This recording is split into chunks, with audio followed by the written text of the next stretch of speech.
ప్రజాదరణ రావడంతో అసలు 164 సీట్లు కూటమికి వచ్చాయా, మా వైఎస్ఆర్ కాంగ్రెస్ పార్టీకి వచ్చాయా వాళ్ళకి అర్థం కావట్లేదు. అంత ప్రజాదరణ చూసి వెన్నులో వణుకు పుట్టి ఈరోజు ఆవిడ ప్రెస్ మీట్ పెట్టడం జరిగింది. ప్రెస్ మీట్ పెట్టడానికి, జగనన్నను తిట్టడానికి ఈవిడికి సమయం ఉంటుంది. కానీ ఇదే విశాఖపట్నంలో మొన్ననే తల్లి కూతుర్ల మీద ఒక ప్రేమోన్మాది దాడి చేస్తే తల్లి దారుణంగా రక్తం మడుగులో చనిపోయింది. ఆ బిడ్డ మననే మేము పరామర్శ చేయడం జరిగింది. ఆ బిడ్డ చావు బ్రతుకులతో పోరాడుతూ ఉంది హాస్పిటల్లో. కనీసం పరామర్శ చేయడానికి కూడా హోమ్ మినిస్టర్ గారికి సమయం లేదు. కానీ మా జగనన్నను తిట్టడానికి మాత్రం ప్రెస్ మీట్లు పెట్టడానికి ఈవిడికి సమయం ఉంటుంది. అలాగే తీసుకుంటే కంచరపాలెంలో ఒక మానసిక వికలాంగురాల మీద అత్యాచారం జరిగితే ఆమెను పరామర్శ చేయడానికి కానీ, ఆ కుటుంబానికి అండగా ఉండడానికి కానీ ఈవిడికి సమయం లేదు. కానీ జగనన్నను తిట్టడానికి మాత్రం ఈవిడికి సమయం ఉంటుంది. అలాగే మన రాజమండ్రిలో తీసుకుంటే నాగాంజలి ఆత్మహత్యకి ఒక టీడీపీ నాయకుడైన దీపక్ అనే వ్యక్తి వేధింపుల వలన ఆవిడ సూసైడ్ నోట్ రాసి మరీ చనిపోతే కనీసం ఆ కుటుంబాన్ని పరామర్శించడానికి కానీ, 13 రోజులు హాస్పిటల్లో ఉంటే ఆ అమ్మాయికి మెరుగైన వైద్యం అందుతుందా లేదా, ఆ అమ్మాయి ఎలా ఉందని చూడడానికి కానీ ఈవిడికి సమయం లేదు. కానీ జగనన్నను తిట్టడానికి మాత్రం ఈవిడికి చెప్పలేనంత సమయం వచ్చేస్తూ ఉంటుంది.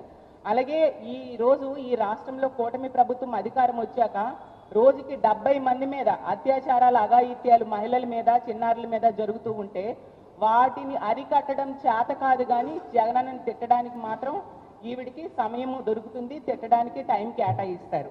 అలాగే ఈరోజు ఈ రాష్ట్రంలో మద్యం విచ్చలవిడిగా బెల్ షాప్స్ ద్వారా ఏరులై పారుతూ ఉంది. దానిని మాత్రం అరికట్టరు, జగనన్నని మాత్రం తిడతారు.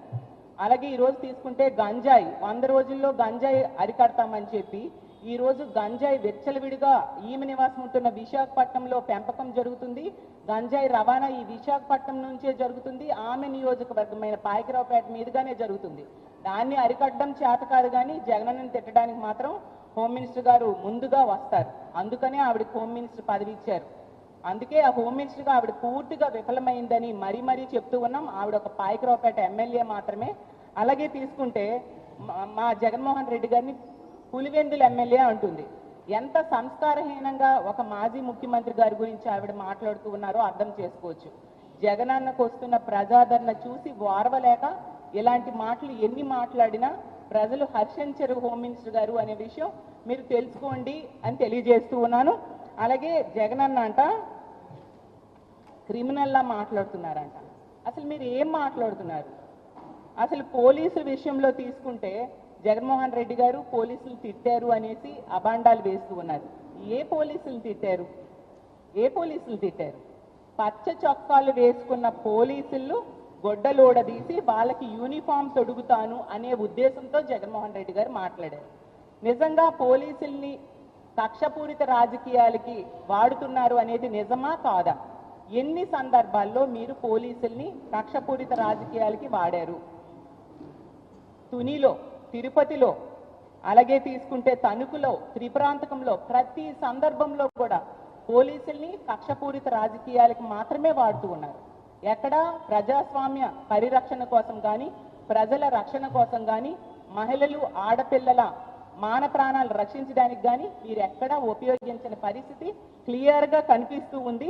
అసలు క్రిమినల్ ఎవరు? అసలు 85% మంది మీ కూటమి ఎమ్మెల్యేల మీద క్రిమినల్ కేసులు ఉన్నాయి. సో క్రిమినల్ పార్టీ ఎవరిది అనేది మీరు తెలుసుకొని మాట్లాడితే బాగుంటుంది.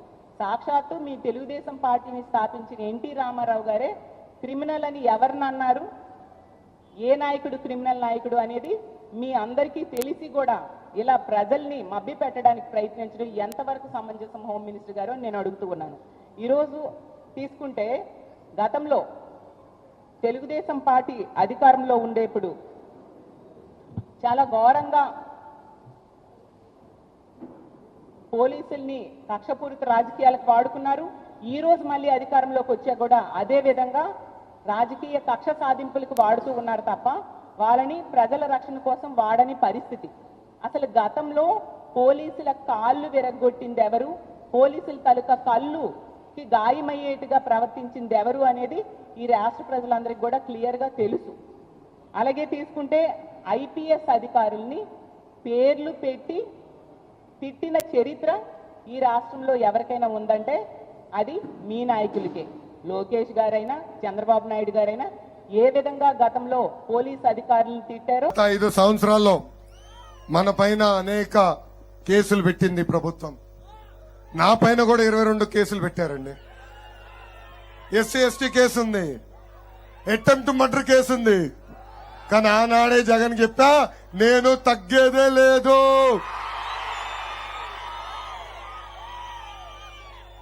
అన్న ఎన్టీఆర్ మన దేవుడు, బాబు గారు మన రాముడు. కానీ వైకాపా నాయకులకి మీ లోకేష్ మూర్ఖుడు. ఏ అధికారులైతే చట్టాన్ని ఉల్లంఘించి మన ఇబ్బంది పెట్టారో వాళ్ళందరి పేర్లు ఎర్ర బుక్ లో ఉన్నాయా? ఏ వైకాపా నాయకులు చట్టాన్ని ఉల్లంఘించి మన ఇబ్బంది పెట్టారో వాళ్ళందరి పేర్లు ఎర్ర బుక్ లోనే. మన ప్రభుత్వం ఏర్పడిన మొదటి 100 రోజుల్లో జ్యుడిషియల్ ఎంక్వైరీ చేస్తాం, సర్వీస్ నుంచి డిస్మిస్ చేసి జైలుకు కూడా పంపించే బాధ్యత నాది అని సభాముఖంగా హామీస్తున్నాం. ఇప్పుడు ఈ బుక్ పైన సుప్రీంకోర్టుకి వెళ్ళారండి. పాపం ఈ బుక్ సుప్రీంకోర్టు వరకు వెళ్ళింది. లోకేష్ ఊరూరు ఎర్ర బుక్ చూపిస్తున్నాడు. లోకేష్ ని అరెస్ట్ చేయాలి, నాన్ బెయిలబుల్ వారెంట్ ఇవ్వాలంట. చెప్తున్నా జగన్ కి, రా రా బ్రదర్, రాయదుర్గంలోనే నేనున్నా. నీలాగా పరదాలు కట్టుకుని తిరిగే అలవాటు నాకు లేదు. నేనేనాడైనా తప్పు చేస్తుంటే బయట పెట్టు, నన్ను అరెస్ట్ చేయి. అంతేగాని దొడ్డిదారిన నాన్ బెయిలబుల్ వారెంట్ నీకెందుకబ్బా? 53 రోజులు చంద్రబాబు నాయుడు గారిని ఎలా బంధించారో చూసాం. రాజమండ్రి జైలు నుంచి బయటకు అడుగు పెట్టినప్పుడు ఒక పులి, ఒక సింహం లాగా మన బాబు గారు వచ్చారు. ఆనాడే చెప్పా జగన్ బాంబులకే భయపడిన కుటుంబం మాది, నువ్వు పెట్టే చిల్లర కేసులకి మేం భయపడతామా అని. కార్యకర్తలు బంపర్ ఆఫర్ ఇస్తున్నా. 2019 నుంచి 24 వరకు ఎవరైతే ఎక్కువ కేసులు పెట్టించుకున్నారో వాళ్ళకి అంత పెద్ద నామినేటెడ్ పోస్ట్ ఇచ్చే బాధ్యత నాది.